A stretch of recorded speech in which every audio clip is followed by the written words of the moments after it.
Number 1. The Jamestown Cannibalism Discovery. In the summer of 2012, archaeologist William Kelso and his team were excavating a 1608 cellar inside the walls of James Fort, Virginia. About 2.5 feet below the surface, they pulled fragments of a human skull and a tibia from the dirt. The bones belonged to a 14-year-old English girl. They nicknamed her Jane. She was not found in a grave.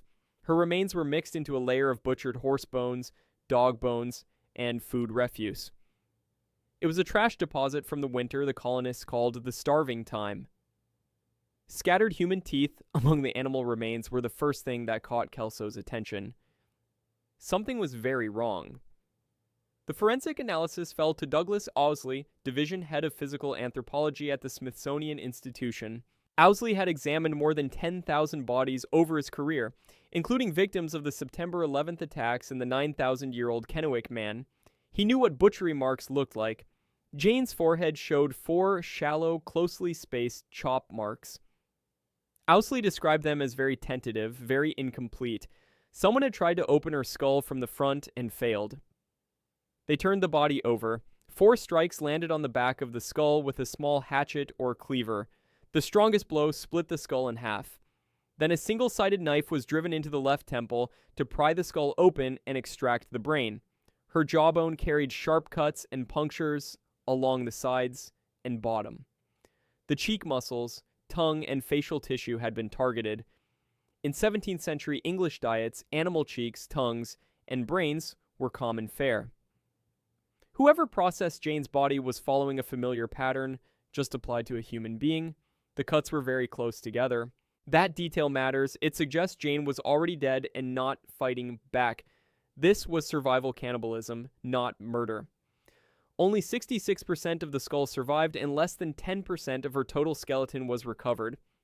The team CT scanned the fragments, built a virtual 3D model, digitally mirrored the missing portions, and 3D printed a replica. Studio EIS of Brooklyn then created a forensic facial reconstruction so the world could see her face. Isotopic analysis of her third molar revealed elevated nitrogen levels consistent with a high-protein European diet of wheat and meat. Oxygen isotopes and skull morphology confirmed English origin, likely from the southern coast. She probably arrived in Virginia in August of 1609. That winter killed roughly 80% of the 300 colonists at Jamestown. By spring of 1610, only about 60 emaciated survivors remained. The causes stacked up: a severe regional drought, the worst in centuries; a Powhatan siege cutting off resupply; disease; a hurricane that destroyed the third supply fleet. The colonists ate horses first, then dogs, then rats, cats, snakes, and shoe leather. George Percy, one of the colony's leaders, wrote openly about eating the dead. One man was allegedly executed for killing and salting his pregnant wife. 5 separate written accounts reference cannibalism that winter. But there was zero physical proof until Jane. Many historians had doubted Percy entirely, calling his writings political slander against rival colonial leaders. The discovery was announced May 1, 2013 by the Smithsonian, Colonial Williamsburg, and Preservation, Virginia. They called it the first scientifically proven occurrence of survival cannibalism in colonial America. 3 competing explanations had circled this question for centuries. The mainstream forensic conclusion is straightforward: survival cannibalism during extreme famine, confirmed by post-mortem butchery on an individual who was already dead. The historical revisionist position held that Percy's written accounts were exaggerated attacks against political rivals, designed to shift blame for the colony's failures. Jane's remains settled that debate. And then there was the fringe theory that cannibalism accounts were fabricated entirely by Spanish rivals trying to discredit English colonization. Physical evidence ended that speculation. Archaeologist Julia King pointed out something striking about the find. It flipped the colonial script. Europeans had spent decades using cannibalism rumors to classify indigenous peoples as savages. But the physical evidence showed Europeans were the ones forced into it. Jamestown was founded in 1607 by 104 settlers aboard the Susan Constant, the Discovery, and the Godspeed. Only 38 survived the first 9 months. Arsenic contamination and human waste in the drinking water likely contributed to the death toll. Jane's DNA samples have been preserved for a future examination. Her remains were displayed at the Smithsonian's Written in Bone exhibition and at historic Jamestown near the Discovery site. But Jamestown is not the only place in America where cannibalism left physical traces. 20 miles south of Lovelock, Nevada, a cave carved by ancient waves holds evidence that goes back thousands of years further and a legend about red-haired giants that refuses to die. Number 2, Lovelock Cave. Red-haired giants and cannibalism. The cave is a large rock shelter on the former shores of Pleistocene Lake La Hontaine. Wave action carved it into the rock. It sits next to the dry bed of the Humboldt Sink in northern Nevada. In 1886, a mining engineer named John T. Reed was guided to the site by local Paiute Indians.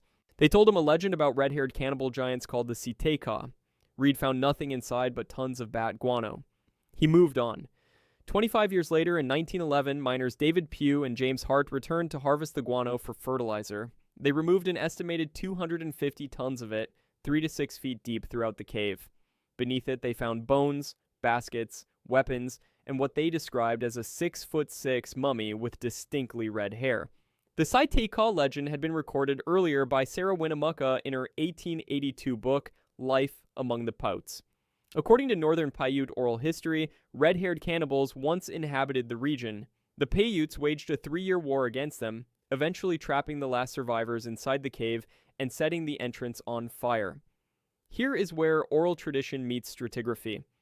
Severe fire damage has been documented near the cave entrance in the geological layers. It is consistent with the Paiute account. The first formal excavation came in 1912 when Alfred Kroeber sent L.L. Loud from UC Berkeley. Loud recovered roughly 10,000 specimens over 5 months but documented them poorly, 41 lots with no grid system. He returned with M.R. Harrington in 1924, Robert Haser followed in 1949, 1950, and 1965 to conduct radiocarbon dating, then excavated again with Louis Napton in 1968 and 1969. About 60 mummified remains of average height, humans, were recovered over the decades. The giant interpretation likely began with tourist display entrepreneurs, according to historian Adrian Mayer, and the best adult mummy specimen was boiled and destroyed by a local fraternal lodge that wanted the skeleton for initiation purposes. Critical evidence, gone. The cannibalism evidence at Lovelock comes from 2 sources. Fossilized human feces, coprolites, contained human hair, suggesting the cave's inhabitants may have consumed human flesh. Separately, human bones with cut marks consistent with flesh removal and marrow extraction were identified. Among the artifacts, 11 duck decoys made from tule reeds and real duck skin stand out. They are dated to roughly 2,000 years ago. They are the oldest known hunting decoys in the world, and officially Nevada's state artifact. A donut-shaped stone was found with 365 notches on the outside and 52 on the inside, a possible calendar. Sandals exceeding 15 inches in length were recovered. Some counts place the total artifact number above 100,000. As for the red hair, Adrian Mayer offered a straightforward explanation. Hair pigment turns rusty red after death in alkaline environments and mineral-rich soils. It is a taphonomic process, not a genetic trait. The mainstream interpretation holds that Lovelock was a multi-millennia habitation site for normal-sized Great Basin peoples. The red hair is a chemical artifact of burial conditions. The cannibalism evidence suggests occasional practice, but not a defining cultural feature. Loud and Harrington, writing in 1929, doubted whether the Paiute legends were genuine history or attempts to explain earlier remains they had encountered. Their informants called the Sitea mean, contemptible, degraded cannibals who used spears rather than arrows. Then came the DNA results. Testing of an individual labeled Lovelock 4, dated to roughly 200 AD, revealed haplotype QYP4004. This is a Eurasian lineage originating in Bronze Age Central Asians. It is not Native American. That finding fuels ongoing speculation about pre-Columbian trans-Pacific contact, though mainstream science remains cautious. The cave was in use from roughly 2580 BC, with intensive habitation beginning around 1000 BC. It has been on the National Register of Historic Places since May 24, 1984. Most human remains have been repatriated under NAGPRA. The cave itself is now empty of artifacts, managed by the Bureau of Land Management. Surviving items are split between the Marsden House Museum in Lovelock, the Smithsonian, and the Nevada State Museum. Unexplained DNA in a Nevada cave is one thing, but in central Florida, a pond near Cape Canaveral produced something even harder to explain: 7,000-year-old human brains intact enough to yield genetic material that matches no known population on Earth. Number 3, the Windover Bog Bodies, 7,000-year-old brains. In January of 1982, a backhoe operator named Steve Vandershocht was clearing a muck pond for the Windover Farms housing development near Titusville, Florida. The site was just miles from Cape Canaveral. He noticed skulls in his bucket and called authorities. Everyone assumed it was a crime scene. The county medical examiner suspected mass murder. A forensic expert initially believed the remains were modern Caucasian. Then radiocarbon dating came back: 7,210 and 7,320 years before present. This was not a crime scene. It was one of the oldest cemeteries ever found in the Western Hemisphere. Developer Jack Eckerd and project manager Jim Swan halted construction, redesigned the master plan, and donated $60,000 in pumping equipment to keep the pond drained. The state funded a formal excavation beginning in 1984 under Dr. Glenn Dorn of Florida State University. Over 3 field seasons, Dorn's team recovered 168 skeletons. They range from newborn to over 65 years old, with both sexes equally represented. It remains the largest and most demographically diverse skeletal collection from this period anywhere in the New World. Late in 1984 came the discovery that changed everything. Greasy, brownish lumps were found inside the skulls. A local newspaper ran the headline, "Brains Finally Discovered in Titusville." The University of Florida confirmed them as human brain tissue using X-ray, CAT scan, and MRI. At least 91 of the 168 skulls contained preserved brain tissue. The brains had shrunk to roughly 1/4 of their original size, but retained surface features, shape, and cell structure visible under microscopy. The preservation chemistry was specific. Unusually non-acidic peat created an oxygen-free environment. Decomposing vegetation formed a cocoon that shut out fungi and bacteria for more than 7,000 years. In dry earth, the bodies would have vanished within a few years. The brain preservation confirmed something crucial about the burial practice. Bodies had been placed in the pond within 24 to 48 hours of death. In Florida's climate, any longer delay would have liquefied the brains completely. The extraction protocol was painstaking. Brain tissue was removed in the field, sealed in plastic bags, placed in nitrogen-filled containers at -4 degrees Fahrenheit, and transferred to the University of Florida at -94 degrees Fahrenheit. Then came the DNA results.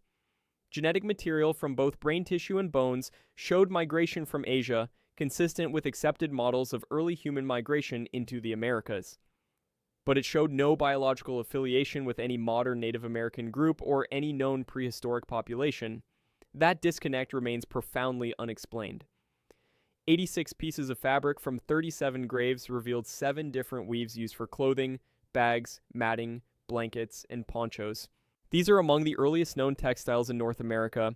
Other artifacts included atlatls, projectile points, and bottle gourds, representing the earliest evidence of vegetable container storage on the continent. The burial ritual was consistent. Most bodies were placed on their left side, heads pointing west toward the setting sun, faces north, legs drawn up in a fetal position.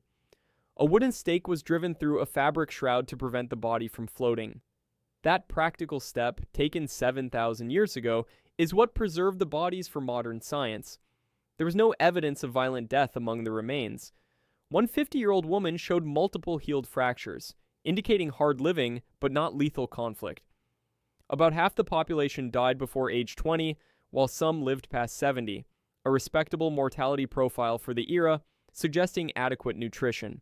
The mainstream view is that Windover was a sacred cemetery used for more than 1,000 years, roughly 6,000 to 5,000 BC, by nomadic hunter-gatherers with sophisticated burial traditions. The archaeological question centers on the DNA. Were the Windover people an early migration wave later displaced by the ancestors of modern Native Americans? Some fringe theorists cite the initial modern Caucasian misidentification and the DNA non-affiliation to argue for non-Asian migration routes. Mainstream science attributes this gap to incomplete ancient DNA databases that will likely resolve the question as more genomes are sequenced. A 1986 paper in Nature by Dorn, Dickel, Houseworth, and colleagues marked the first time ancient brain preservation met DNA sequencing capability. Gerald Malinich called it potentially one of the most significant archaeological sites ever excavated. It is a National Historic Landmark preserved by the Archaeological Conservancy. Windover's bodies survived because peat chemistry created perfect conditions by geological accident. 3,000 miles west, in Los Angeles, another geological accident, natural asphalt, preserved a single human being among 3.5 million animal fossils. And her skull tells a story that looks a lot like murder. Number 4. Brea Woman, LA's 10,000-year-old cold case. Out of more than 100 years of excavation at the Brea tar pits, more than 3.5 million fossils from over 600 species have been pulled from the asphalt. Exactly one of those fossils is human. She is called Brea Woman. Her partial skeleton, cranium, mandible, and postcranial elements was recovered from Pit 10 in 1914. Radiocarbon dating places her between 10,220 and 10,250 years before present. She is one of the earliest identified human residents of Los Angeles County. Her physical profile, 18 to 25 years old, roughly 4 feet 8 to 10 inches tall. Dental wear indicates a diet heavy in stone ground meal. Her skull carries a significant fracture with a missing bone piece and a broken jaw. Blunt force trauma. She has been described as LA's first homicide victim, a 10,000-year-old cold case. For decades, a domestic dog found near her body supported a theory of ceremonial burial. Then, in 2016, radiocarbon testing showed the dog was only 3,200 to 3,400 years old. It was 6,000 years too young to have anything to do with Brea Woman. The burial theory collapsed. She lived alongside Columbian mammoths, dire wolves, saber-toothed cats, Smilodon fatalis, now California's state fossil, American lions, ground sloths, short-faced bears, western camels, and ancient horses. The tar pits work as a predator trap. Natural asphalt from Miocene age formations seeps to the surface. Animals seeking water get stuck. Trapped herbivores attract predators, which also get stuck. That is why roughly 90% of the mammal fossils from Brea are carnivores. More than 200,000 individual dire wolf specimens have been recovered. A wall of 400 dire wolf skulls is on permanent display. Her skull has been compared to the Chumash people, though this remains debated. In 2012, Kuzminski conducted a 3D cranial analysis re-examining her Paleo-American features. Forensic artist Melissa R. Cooper created a facial reconstruction in 2009. The remains were displayed at the George C. Page Museum for decades before being removed around 2004 over concerns about offending Native Americans and NAGPRI repatriation requirements. The museum website now makes no mention of her. The mainstream interpretation is accidental death or murder. The skull fracture is consistent with blunt force trauma from roughly 10,000 years ago. An alternative archaeological view holds that with the dog burial theory gone, she may have fallen into the asphalt while foraging or crossing at night. The fracture could be post-mortem, caused by geological pressure over millennia. The speculative question is harder to dismiss. Why is she the only human among millions of animal fossils? Was the tar pit area taboo? Was she deliberately placed there? Ongoing work continues. Project 23, launched when Lakme parking garage construction revealed 16 new fossil deposits between 2006 and 2009, is still being processed. Saber-toothed cat bones with possible tool marks have been dated to roughly 15,200 years before present. If confirmed, those marks would represent the earliest human activity in the LA basin, predating Brea Woman by 5,000 years. And in 2007, researchers discovered roughly 200 species of microorganisms living in the asphalt with no water and minimal oxygen, entirely new bacterial families with implications for astrobiology. One woman preserved by accident in asphalt, a singular case. But beneath the streets of Mexico City, archaeologists found something built on an entirely different scale. A tower constructed from human skulls, engineered to last, and designed to be seen. Number 5. The Aztec Tzompantli, Skull Tower of Tenochtitlan. In February of 2015, an INH salvage excavation team working at 24 Guatemala Street in Mexico City, adjacent to the Templo Mayor, dug through layers of modern debris and colonial porcelain. They hit a Mexican period basalt floor. Then, as archaeologist Raul Barreri Rodriguez described it, hundreds of skull fragments began to appear. As of December 2020, the count stands at more than 603 skulls, 484 from the initial excavation, plus 119 from the eastern section, along with approximately 11,000 bone fragments across 5 building phases. The excavation continues. The structure is a rectangular platform roughly 34 meters long by 12 meters wide. That is about 111 feet by 40 feet. Rising from it is a cylindrical tower, 5 to 6 meters in diameter, made of skulls mortared together with lime, sand, and volcanic gravel. Every skull faces inward. This is the first known Tzompantli, where human skulls served as literal building material, not just displayed on wooden racks, but incorporated into permanent architecture. The dating corresponds to stage 6 of the Templo Mayor under the ruler Ahuizotl, who reigned from 1486 to 1502 and massively expanded both Aztec territory and the scale of sacrifice. The process was systematic. Victims were placed on sacrificial stones, obsidian blades cut through abdomens and open chests, still-beating hearts were removed as offerings to Huitzilopochtli, bodies were cast down the temple steps, skulls were then defleshed, pierced through the parietal bones, with holes 25 to 30 centimeters apart, and threaded onto wooden stakes mounted on horizontal racks. After a period of rack display, skulls were transferred to the circular tower, mortared in concentric rings that rose and widened their permanent final disposition.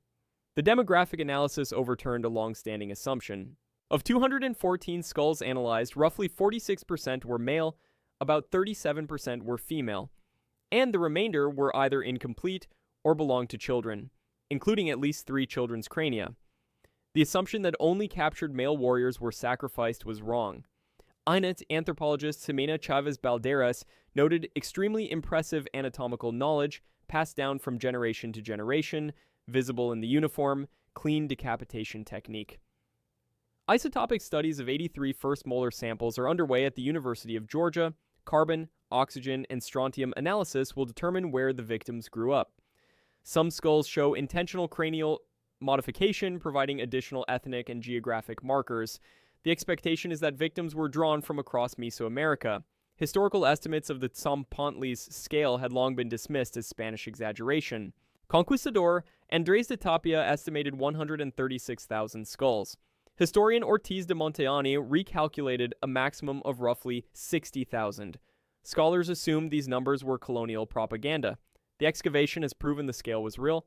The Huitzilopochtli was one of at least 7 such structures in Tenochtitlan, associated with the Flowery Wars fought specifically to capture sacrificial victims. Spanish soldiers and horses' heads were also displayed on Tzompantli during the siege of Tenochtitlan, as depicted in the Florentine Codex.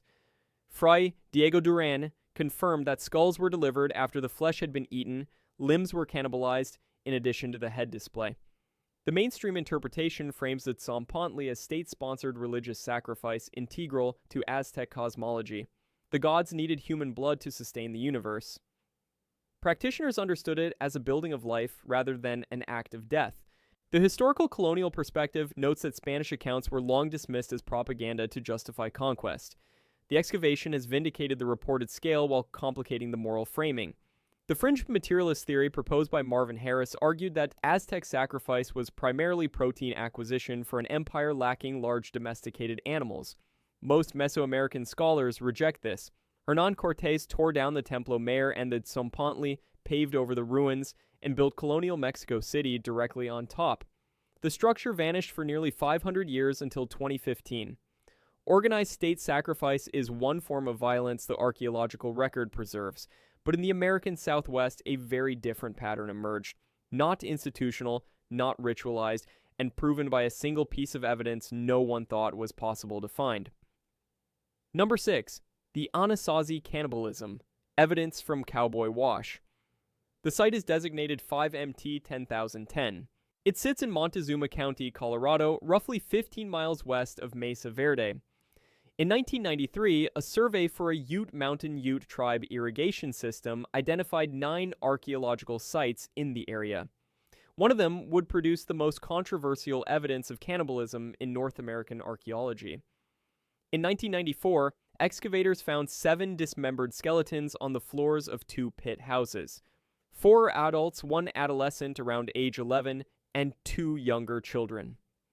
The 3 pit house settlement had been occupied for about 25 years before sudden abandonment between 1150 and 1175 AD. The bones told a clear story. They had been stripped of flesh, roasted, and cracked open for fatty marrow. Skulls were scorched and opened for brains. Incisions consistent with butchery were visible throughout. A distinctive sheen on the bone surfaces, called pot polish, indicated prolonged boiling in ceramic vessels. In the 3rd pit house, which was otherwise empty, a single human coprolite sat in the cooled ash of the fire pit. Lead archaeologist Brian Billman of UNC Chapel Hill described it as a final insult, an act of contempt left by the attackers. Dr. Richard Marlar at the University of Colorado Health Sciences Center developed the test that would settle the question. His novel immunological assay targeted human myoglobin, a protein found only in skeletal and heart muscle. Myoglobin does not exist in blood, skin, or the digestive lining. It cannot enter the intestinal tract except through eating human flesh. 7 tests, each run in triplicate, produced 21 samples total. The coprolite tested positive for human myoglobin. The interior surfaces of 2 cooking pots and 1 serving vessel also tested positive. Storage vessels tested negative. 25 hospital control samples all came back negative. Marlar's quote was direct. "All we have found from the cowboy wash samples is human myoglobin, no other species. They had a human meat meal." The results were published September 7, 2000 in Nature. The coprolite itself was authenticated carefully. It was shaped like a human fecal sample. It contained no canine markers, no dog hairs, no chewed bone fragments. Surprisingly, it contained no plant remains at all. Only human muscle tissue. Cowboy wash was not isolated. Christy Turner of Arizona State University spent 30 years documenting roughly 40 suspected cannibalism sites across the Four Corners region. His book Man Corn cataloged the full scope. At Castle Rock, Marlar's assays detected human myoglobin on the interior of 2 cooking vessels, 1 serving vessel, 4 hammerstones, and 2 stone axes. At least 35 victims were identified across 4 excavated cowboy wash sites, possibly from a single coordinated attack. Around 1150 AD, severe drought hit the region. The Chaco system collapsed. Billman theorized that marauders terrorized vulnerable families during the breakdown of social order. Stephen Lexon described them as goon squads, making examples to perpetuate power. The evidence of hasty abandonment supported this. Pots, grinding stones, and jewelry were left sitting on shelves and floors with no accumulated sediment beneath them. People left everything behind. The mainstream interpretation shared by Billman and Turner frames this as political and military terrorism during civilizational collapse. Not starvation cannibalism. The extreme mutilation, the charnel deposits of up to 35 people representing roughly a ton of edible meat, and the contemptuous coprolite all support a terror-based explanation. An alternative theory proposed witchcraft executions, victims killed as suspected witches, their bodies burned and destroyed but not consumed. The myoglobin evidence directly contradicts this. Peter Bullock of the Museum of New Mexico contended the coprolite could be from a coyote.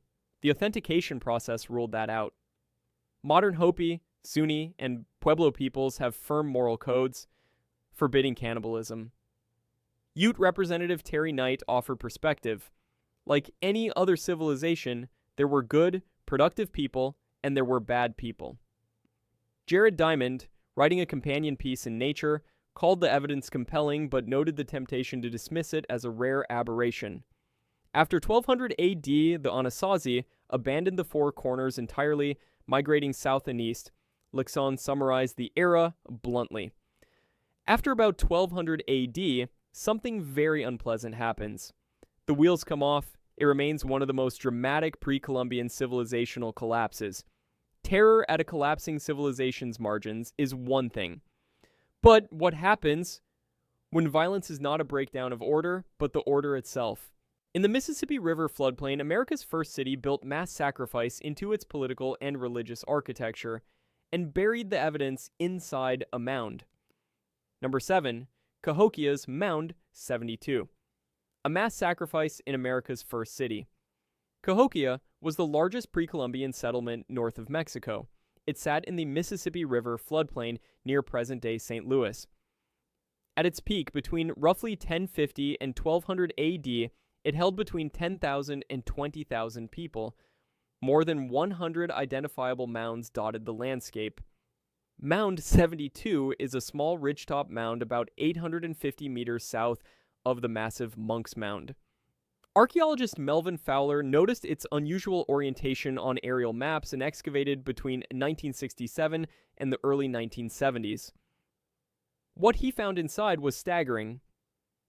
Between 270 and 280 bodies, 5 mass graves, each containing 20 to more than 50 individuals, dozens more individual and group burials, all dating between roughly 1000 and 1200 AD. The most famous burial features 2 individuals laid on a platform of more than 20,000 marine shell disc beads arranged in the shape of a bird or falcon. This is the Birdman burial. For decades, scholars interpreted it as a great warrior chief and his retainer. Then, in 2016, Thomas Emerson of the Illinois State Archaeological Survey reanalyzed the original skeletal material and discovered that Fowler's sex determinations were wrong. The Birdman burial includes 1 male and 1 female. The warrior chief narrative collapsed. The finding opened the door to interpretations involving egalitarian or matrilineal power structures. 6 bodies surrounded the central pair. 5 had been killed for the occasion. A treasure pit nearby held 15 chunky stones, Lake Superior copper rolls, more than 800 fine arrows, and mica sheets, evidence of trade networks stretching from Oklahoma to Wisconsin to Tennessee. The largest mass grave contained 53 young women, aged 15 to 30, arranged in 2 layers separated by matting. Most showed no blunt force trauma. They were likely strangled or killed through bloodletting. Strontium isotope and dental morphology analysis by Thompson and colleagues in 2015 showed many of the women came from the centralized Cahokia area, though one subgroup showed slightly different morphology suggesting mixed origins. The arrangement of burials across the mound suggests sacrifices occurring roughly once per generation over 150 years. This was a recurring institution. The most disturbing deposit is the violent pit. Roughly 39 men, women, and children with bashed skulls, decapitations, arrow wounds, and horrific fractures. The bodies were dumped, not arranged. It dates to approximately 1150 AD and represents the most recent and last burial event in the mound. Kristen Hedman of the Illinois State Archaeological Survey noted that from the vertical position of some of the fingers, which appear to have been digging in the sand, it is apparent that not all of the victims were dead when they were interred.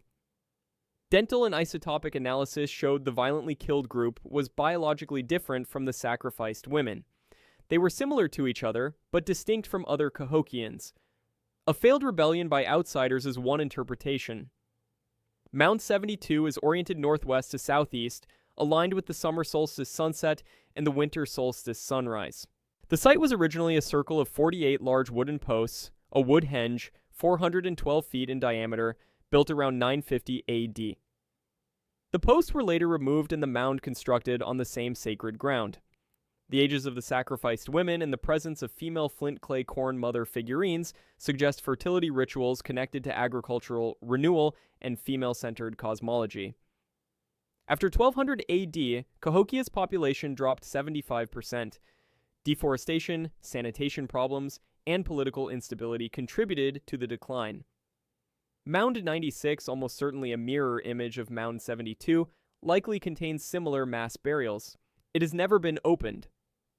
NAGPRO requirements and federal tribal permissions make excavation unlikely. Monk's Mound itself covers 14 acres at the base and rises 100 feet, the largest earthen structure in the Americas. Centuries later, the Natchez people practiced retainer sacrifice on a smaller scale. echoing Cahokia's traditions. Thomas Emerson called the burials some of the most significant ever excavated in North America, a civilization sacrificing its own people to sustain cosmic order. But what happens when an empire sacrifices someone else's children, hundreds of them, all at once, as a bargain with the gods?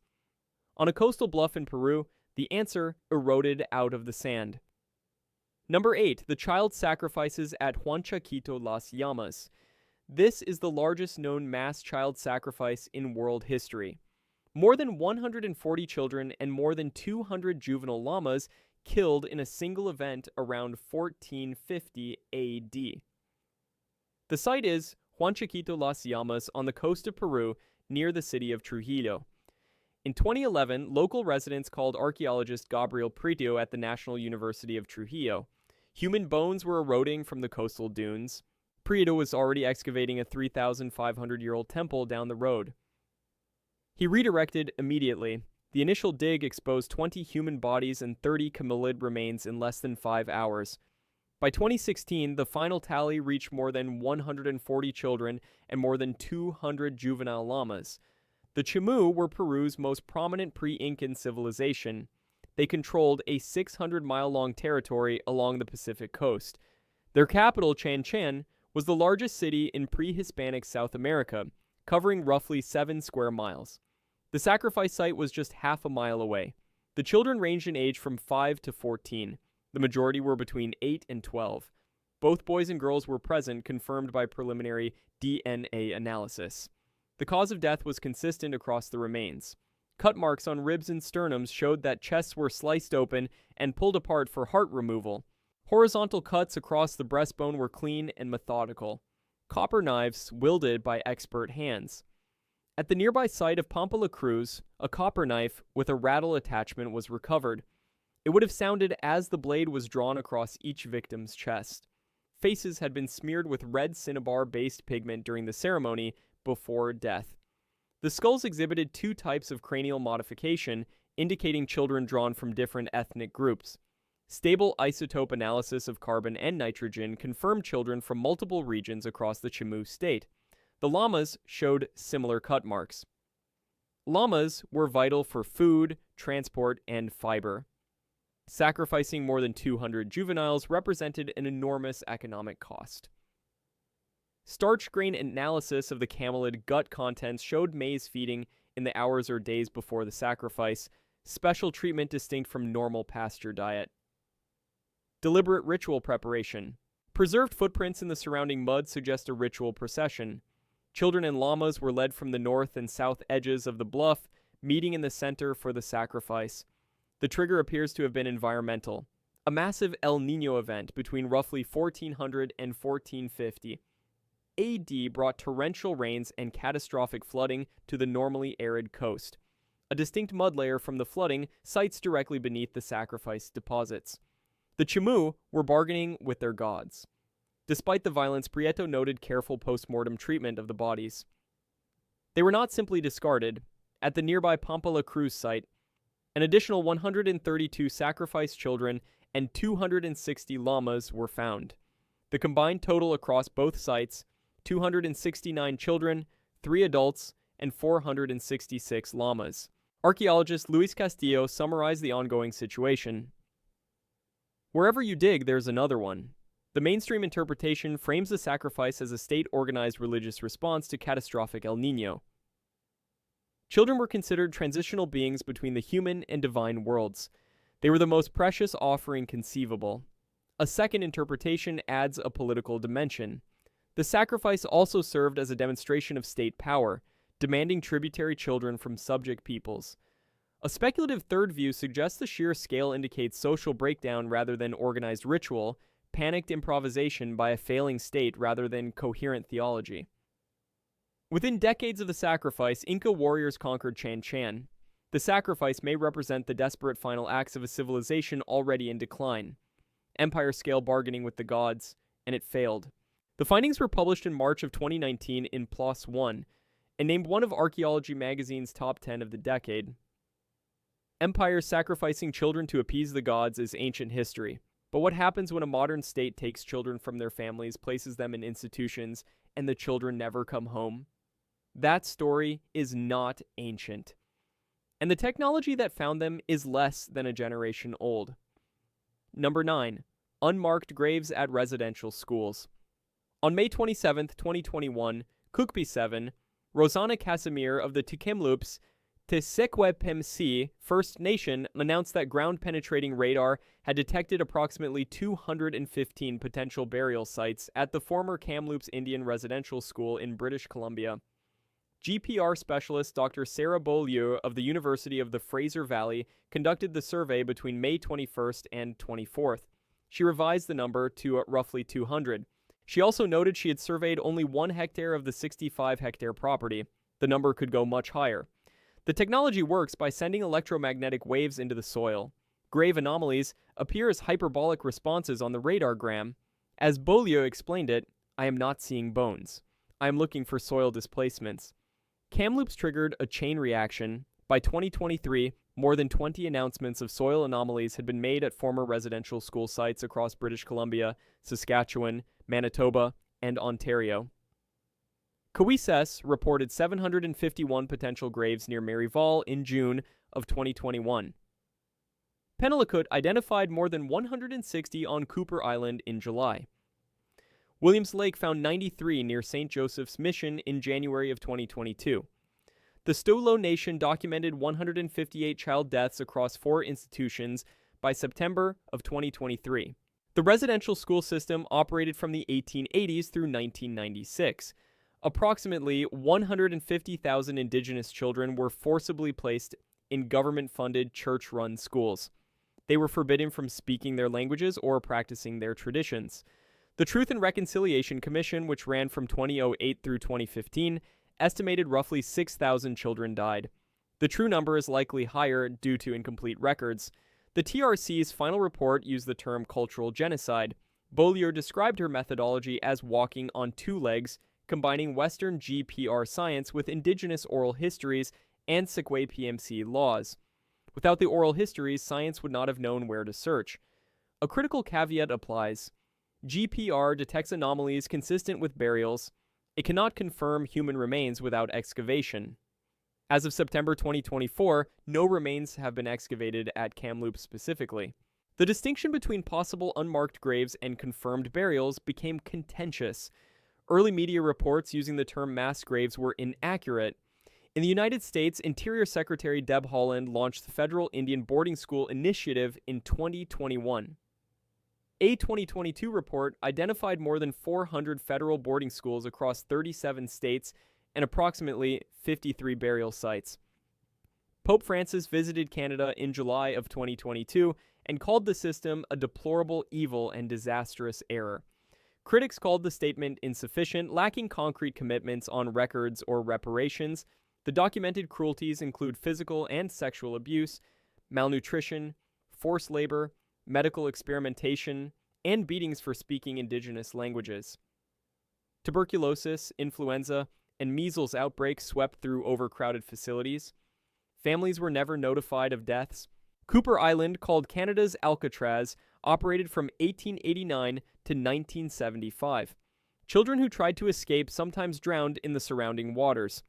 The Sechelt Nation announced in April of 2023 that 40 unmarked children's graves had been found near St. Augustine's. Shallow graves only large enough for the young bodies to lay in the fetal position. The mainstream and TRC position holds that systematic institutional neglect and abuse caused thousands of deaths. GPR corroborates what survivors always said. A more cautious position argues that anomalies require excavation to confirm, that media reporting overstated findings, and that the distinction between unmarked graves and unknown graves matters for accurate truth-telling. Active denialism claims that the deaths did not occur or were exaggerated, has been documented by a special interlocutor as a direct threat to reconciliation. What survivors and their descendants had been saying for generations was simple. Children went into those schools and never came home. GPR provided the technological corroboration. Residential schools are a modern atrocity, but the encounter between European and Indigenous worlds on this continent goes back far further than most people realize. On the northernmost tip of Newfoundland, a Norwegian couple found proof that Europeans reached America 500 years before Columbus, and that the encounter was violent from the start. Number 10. Norse-Indigenous encounters at L'Anse aux Meadows. The site sits at the northernmost tip of Newfoundland's Great Northern Peninsula, next to Islands Bay. It is the only undisputed pre-Columbian European site in the Americas outside Greenland. In 1960, a local man named George Decker showed Norwegian explorer Helge Ingstad a set of overgrown mounds and ridges. Ingstad and his wife, archaeologist Anne Stein Ingstad, led formal excavations from 1961 through 1968. Carbon dating placed the site between 990 and 1050 AD. Tree ring dating of a felled tree later confirmed a specific year of Norse activity, 1021 AD. 8. Norse-style sawed-over wood frame buildings were identified, designated A through J. They included dwellings, workshops, an iron smithy, and a carpentry workshop, with capacity for 30 to 160 inhabitants. More than 800 artifacts were recovered: a bronze ring-headed cloakpin, never used by indigenous peoples, a bone knitting needle, a spindle whorl, a stone oil lamp, a whetstone, a glass bead, iron boat nails, and jasper fire starters. The jasper tells a story of its own. Chemical analysis traced 2 pieces to Iceland, 4 to Greenland, suggesting the expedition leader came from there, and 2 to Notre Dame Bay in Newfoundland. That means the Norse explored well beyond L'Anse aux Meadows. Butternuts and butternut wood found at the site confirmed it. Juglans cinerea does not grow north of New Brunswick. The Norse voyaged hundreds of miles south, possibly into the region they called Vinland. The Icelandic sagas, the Saga of the Greenlanders and the Saga of Eric the Red, written in the 13th century, describe encounters with people the Norse called Skraelings. Initial meetings involved trade, red cloth for furs. Then came violent clashes.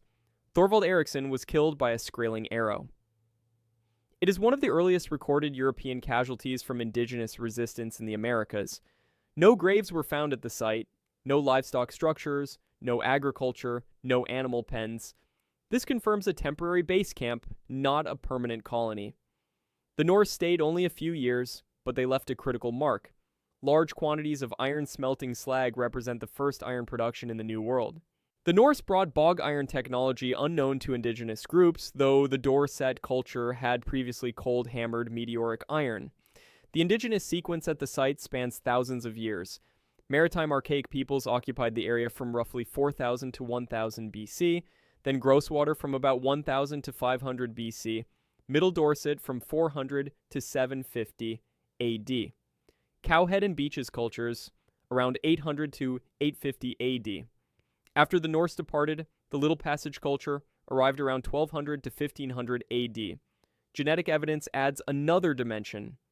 A mitochondrial DNA lineage now carried by many Icelanders appears to have been introduced by an indigenous American woman around this period. This is evidence of direct contact. Whether she traveled to Iceland willingly or unwillingly remains unknown. On Baffin Island, researcher Patricia Sutherland identified possible Norse outposts at Tanfield Valley. Whetstones designed for copper alloy blades and yarn distinct from indigenous sinew suggest Norse-Indigenous trade networks extending into the Arctic. A 2019 study published in PNAS found a new cultural horizon 30 meters east of the L'Anse aux Meadows ruins. Non-native ecofacts included Acidota quadrata, a rove beetle unrecorded in Newfoundland, and Simplicaria metallica, a pill beetle non-native to Canada, along with dock and sorrel seeds. Bayesian analysis suggests Norse activity at the site may have lasted up to a century. The mainstream interpretation holds that L'Anse aux Meadows was a temporary exploration base abandoned after a few years due to indigenous resistance and the logistical impossibility of sustaining a colony from Greenland. The 2019 study complicates this, suggesting periodic seasonal visits rather than a simple arrival and retreat, a more complex relationship than previously understood. The speculative expansionist position argues that Norse explored far more extensively, citing contested artifacts like the Kensington Runestone, Spirit Pond stones, and Newport Tower. Mainstream archaeology rejects most of these claims, but the Baffin Island evidence keeps the question open. Anne Stein Ingstad deserves a final note. She faced severe societal judgment as a professional woman and mother in the 1950s, leading to 2 suicide attempts. She survived to help make one of the most important archaeological discoveries in North American history. The site became a UNESCO World Heritage Site in 1978, the first cultural site to receive the designation. 10 sites, 10,000 years. Patterns emerge anyway. Nearly every discovery happened by accident. A backhoe operator in Florida, guano miners in Nevada, bones eroding from dunes in Peru. Nobody was looking for what they found. Oral history was vindicated repeatedly. Paiute legends matched the stratigraphy. Survivor testimony matched the GPR. Aztec codex descriptions matched the excavation scale. Written records had dismissed these accounts for centuries. The physical evidence proved them right.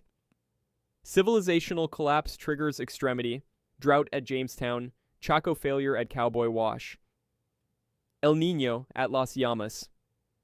Environmental stress is the common thread across millennia. But drought hit many communities. Only some responded with cannibalism or mass sacrifice. Children appear as central figures at nearly every site. 140 at Las Llamas, thousands at residential schools, young women at Mound 72. They were instruments of institutional power. None of these stories are finished. Mound 96 has never been opened. Beaulieu surveyed 1 hectare of 65 at Kamloops. Only 1 of 7 known Aztec skull towers has been excavated. Climate change is exposing new sites through coastal erosion, permafrost melt, and drought-lowered water levels. The chemistry of preservation does not care about human intentions.